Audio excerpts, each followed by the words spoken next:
بسم اللہ الرحمن الرحیم۔ السلام علیکم ناظرین، آپ کو میری ویڈیو پسند آئے تو لائک، شیئر، سبسکرائب اور کمنٹ کرنا نہ بھولیں۔ حضرت زکریا علیہ السلام بھی بنی اسرائیل کی ہدایت کے لیے بھیجے گئے۔ آپ کے زمانے میں بنی اسرائیل کی حالت بہت خراب تھی، مگر پھر بھی ان میں نیک لوگ بھی تھے اور ایسی عورتیں بھی تھیں جو اولاد کو دین کے لیے وقف کر دی تھی اور ان سے دنیا کا کام نہ لیا جاتا تھا۔ حضرت زکریا علیہ السلام نے اللہ تعالیٰ سے دعا کی اور کہا کہ اے اللہ، میری ہڈیاں کمزور ہو گئی ہیں، سر بڑھاپے سے سفید ہو گیا ہے، میں تجھ سے دعا کر کے کبھی نہ کام ہی رہا، میری بیوی بانجھ ہے اور مجھے اپنے بھائی بندوں سے ڈر ہے، بس تو مجھے نیک وارث عطا کر جو میرا اور یعقوب کی اولاد کا وارث ہو، اس کو ہر دل عزیز اور مجھے اکیلا نہ چھوڑ۔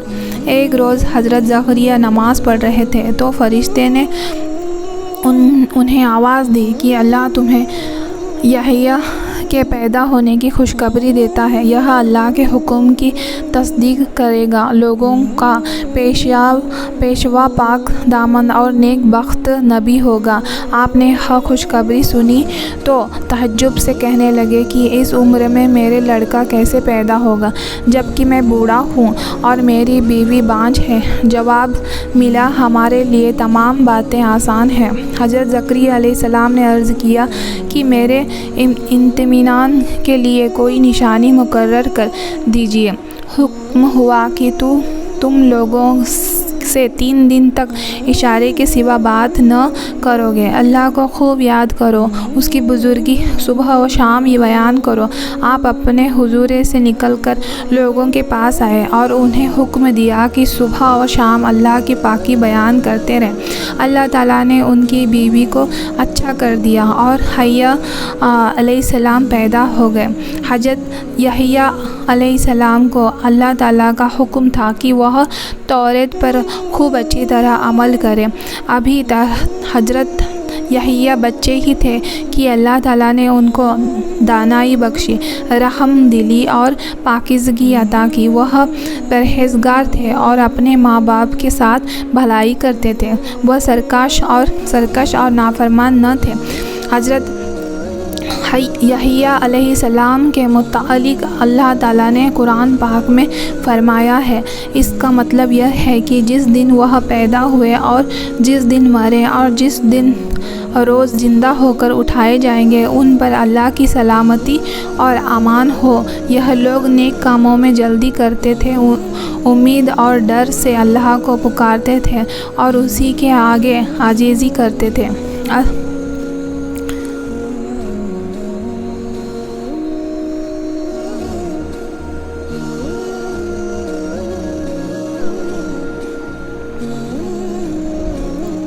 قوت ارادی پر نصرت خداوند۔ بائبل میں ایک واقعہ لکھا ہے، قرآن پاک میں بھی اس کا مختصر ذکر ہے کہ حضرت داؤد علیہ السلام اور حضرت طالوت علیہ السلام وقت کے بادشاہ کے جالوت کے مقابلے کے لیے گئے۔ جالوت کا جسم بڑا طاقتور اور لمبا چوڑا تھا، اس کی شکل و صورت ہی ایسی تھی کہ دیکھنے سے ہیبت طاری ہو جاتی تھی۔ طالوت علیہ السلام ضعیف اور بوڑھے تھے اور حضرت داؤد علیہ السلام جوان عمر تھے اور ماشاءاللہ اڑتی جوانی تھی۔ جب دونوں حضرات نے جالوت کو دیکھا تو حضرت طالوت علیہ السلام نے فرمایا، اسے مارنا تو بہت مشکل ہے کیونکہ یہ تو بہت بڑا ہے۔ ادھر حضرت داؤد علیہ السلام فرمانے لگے، اسے مارنا تو بہت آسان ہے کیونکہ یہ تو بہت بڑا ہے، میرا نشانہ کبھی خطا نہیں ہوگا۔ اور ایسا ہی دعا کی حضرت داؤد علیہ السلام نے پتھر جالوت کے ماتھے پر مارا اور ختم کر دیا۔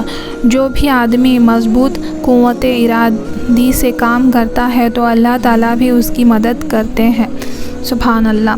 گرم تیل میں جل کر کباب بننا منظور۔ حضرت عمر رضی اللہ عنہ کے دور خلافت میں 2 مسلمان کافروں کے ہاتھوں گرفتار ہوئے۔ جب کافر لوگوں نے دیکھا تو انہوں نے بادشاہ کو مشورہ دیا کہ بجائے اس کے کہ آپ ان کو قتل کریں یا کوئی سزا دیں، آپ ان لوگوں کو اس طرح قائل کریں کہ یہ آپ کے دین کو اپنا لیں، کیونکہ ان کے چہرے سے ایسی بہادری ٹپکتی ہے کہ آپ کی فوج کی سپہ سالار بن سکتے ہیں۔ لہٰذا انہوں نے کوشش کی کہ ہم کسی طرح ان کو اپنے دین کی طرف مائل کر لیں۔ پہلے انہوں نے ان کو لالچ دیے، لیکن جب دیکھا کہ دال نہیں گلتی تو انہوں نے ڈرایا دھمکایا، یہاں تک کہ انہوں نے یہ کہا گیا کہ ہم تمہیں موت کے گھاٹ اتار دیں گے، بہتر یہ ہے کہ تم ہمارے دین کو قبول کر لو۔ لیکن ان کا جواب یہی تھا، تو جو کر سکتا ہے اپنی طرف سے زور لگا لے، تو کیا کرے گا؟ یہی ہوگا کہ تیرے اس تکلیف دینے سے ہمیں موت آ جائے گی۔ جب ان کی طرف سے یہ جواب سنا تو وہ سٹ پٹا اٹھے اور پریشان ہوئے کہ ان کے ساتھ کیا معاملہ کیا جائے۔ آخر تھک کر انہوں نے یہ پلان بنایا کہ ہم ایک جگہ تیل گرم کرتے ہیں اور ان میں سے ایک کو اس میں ڈال دیتے ہیں، شاید اس کی وجہ سے دوسرا ڈر جائے اور ہمارے دین کو قبول کر لے۔ چلو دونوں نہیں تو ان میں سے ایک تو ہاتھ ہی جائے گا۔ لہٰذا تیل گرم کیا گیا اور ان دونوں کو اس کے پاس بٹھایا، ڈرایا گیا کہ اگر تم ہماری بات قبول نہیں کرتے تو تمہیں اس تیل کے اندر ڈال دیا جائے گا۔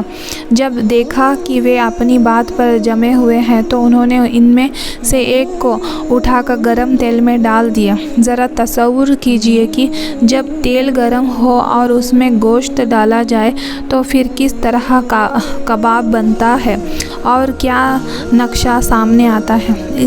ان میں سے جب ایک اس طرح کباب بن گیا تو لوگوں نے دوسرے کے چہرے کے ہاؤ بھاؤ دیکھے۔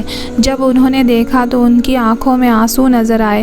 وہ سمجھ گئے کہ یہ کچھ ڈر گئے ہیں، لہٰذا وہ کہنے لگے کہ ہم تو پہلے ہی کہتے تھے کہ اگر تم ہماری بات مان لو گے تو ہم تمہیں کچھ بھی نہیں کہیں گے۔ چلو پہلے کے ساتھ تو جو کچھ پیش آیا وہ تو ہو گیا، اب اگر تم ہماری بات مان لو تو ہم تمہیں تیل میں نہیں ڈالیں گے۔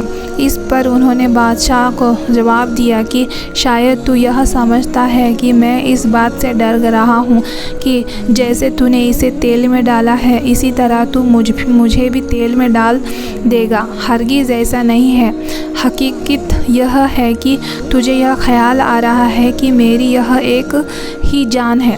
جب تم مجھے ایک دفعہ تیل میں ڈالو گے تو یہ تو ختم ہو جائے گی۔ کاش میرے جسم کے بالوں کے برابر میری جانیں ہوتی تو مجھے اتنی دفعہ تیل میں ڈالتا اور میں اتنی جانوں کا نذرانہ اپنے رب کے حضور میں پیش کرتا۔ سبحان اللہ۔ فرعون حضرت آسیہ رضی اللہ عنہا کو نہ ڈگمگا سکا۔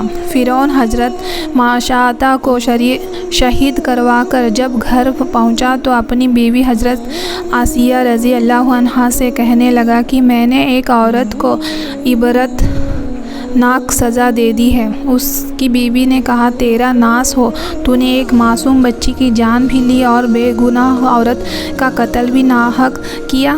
فرعون نے کہا، میں نے اس کو اس لیے بدردناک سزا دی کہ وہ مجھے خدا نہیں مانتی تھی۔ یہ سن کر حضرت عائشہ نے کہا کہ خدا تو میں بھی تجھے نہیں مانتی تھی بلکہ ایک عام انسان ہے۔ جب فرعون نے یہ سنا تو حیران رہ گئے، کیونکہ اسے حضرت عائشہ رضی اللہ عنہا سے بڑی محبت تھی۔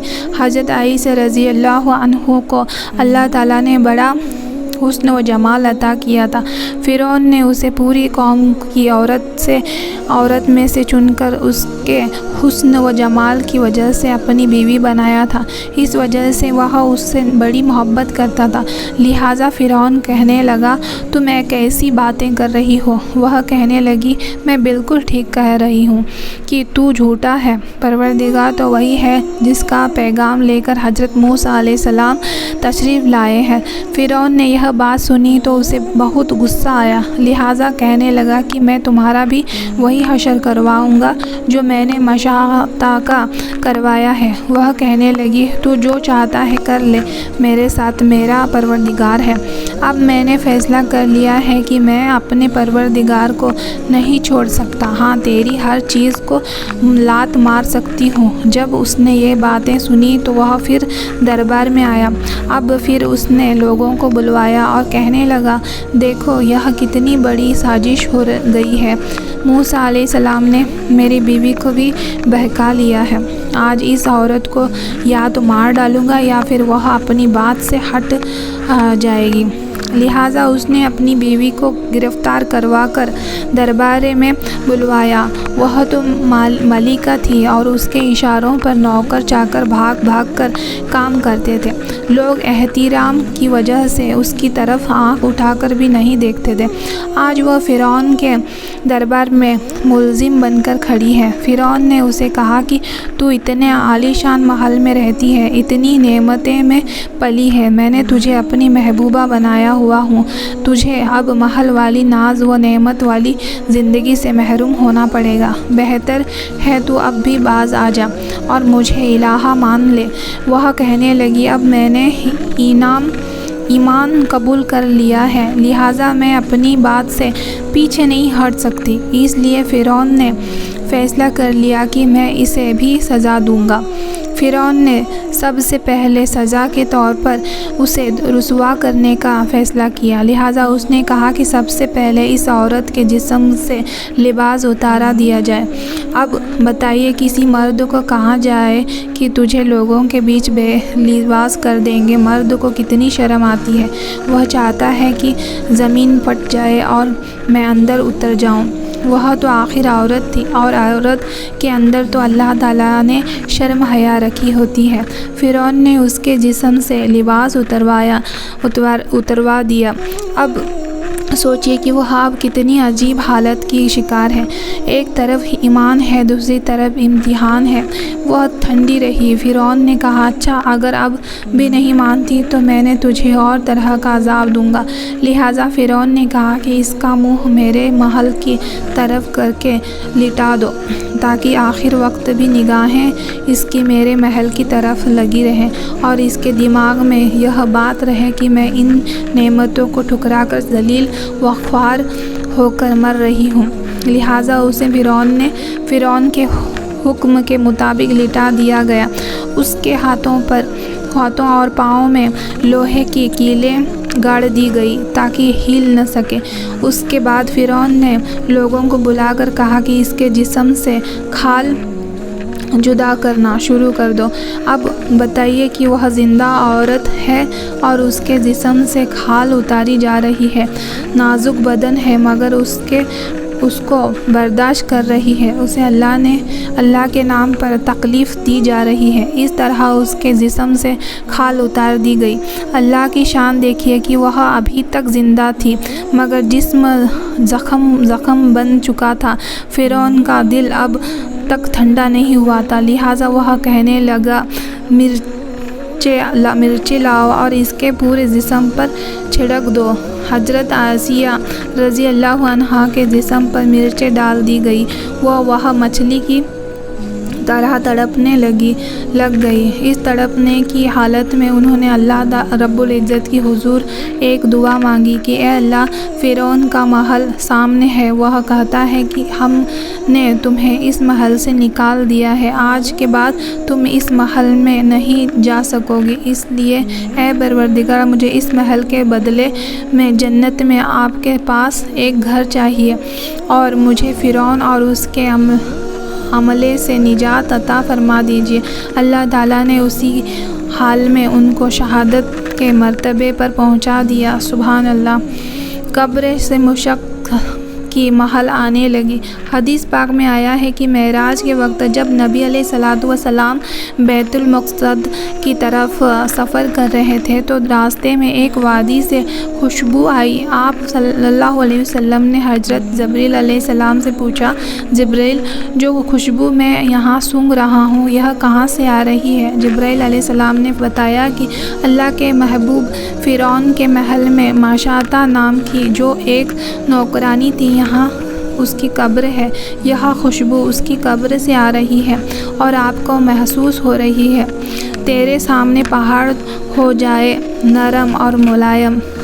ایک آدمی نے خواب میں دیکھا کہ اسے کہا گیا کہ اگر تم اللہ کے راستے میں نکلو اور تمہیں جو چیز سب سے پہلے نظر آئے اور تم اسے کھا لو تو تمہیں بڑے درجات مل جائیں گے۔ اس کی آنکھ کھلی تو اس نے نیت کر لی، لہٰذا جب وہ صبح اٹھ کر شہر سے باہر نکلا تو اس کی پہلی نظر پہاڑ پر پڑی۔ اس کے دل میں خیال آیا کہ میں پہاڑ تو نہیں کھا سکتا، لیکن خواب میں یہ شرط تھی کہ جو چیز پہلی دفعہ نظر آئے اس کو اگر کھاؤ گے تو تمہیں بڑے درجات ملیں گے۔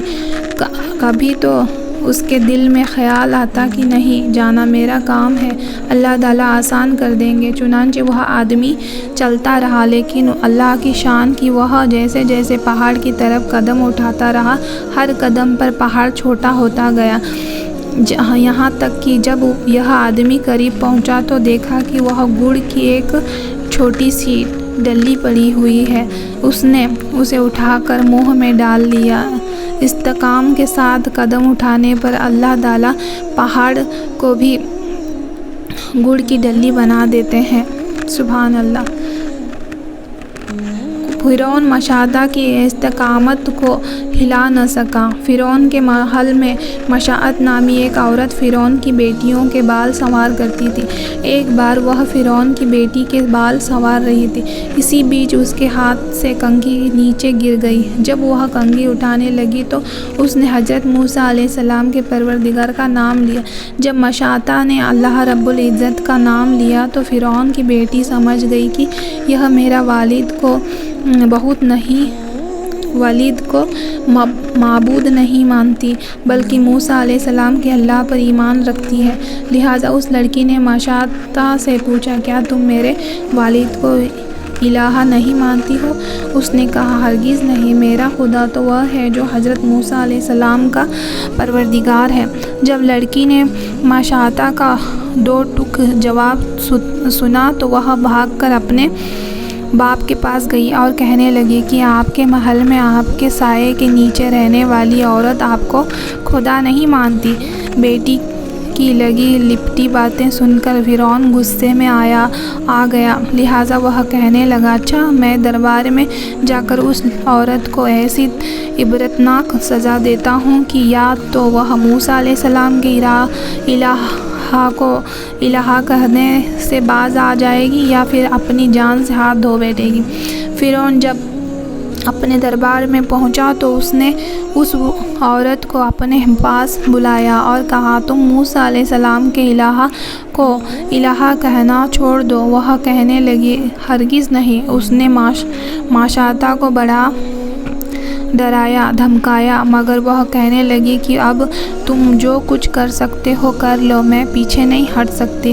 اس کا یہ دلیرانہ جواب سن کر فرعون نے انا ناک کا مسئلہ بنا لیا، لہٰذا فرعون نے کہا کہ اس کو زمین پر لٹا دیا جائے۔ اسے زمین پر لٹا دیا گیا، اس کے دونوں ہاتھوں اور پاؤں میں کیلیں گاڑ دی گئی تاکہ وہ حرکت نہ کر سکیں۔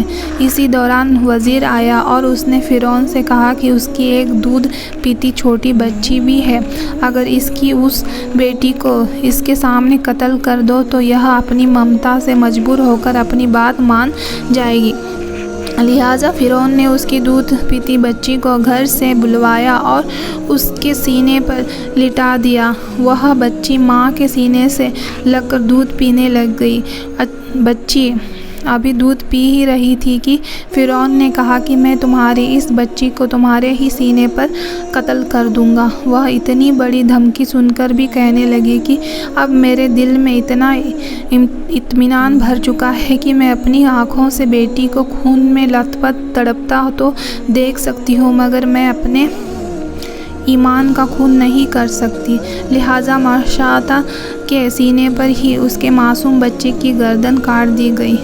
جس ماں کے سینے پر بیٹی کا خون بہہ رہا ہو، اس ماں کے دل پر کیا گزرتی ہے؟ جب بیٹی ٹھنڈی ہو گئی تو فرعون نے کہا کہ اب تمہیں قتل کر دیں گے۔ اس نے کہا تم کو جو مرضی ہو کر لو، پیچھے میں نہیں ہٹ سکتی۔ آخر اس عورت کو شہید کر دیا گیا۔ ناظرین، آپ کو میری ویڈیو پسند آئے تو لائک، شیئر، سبسکرائب کرنا نہ بھولیں۔ اللہ حافظ۔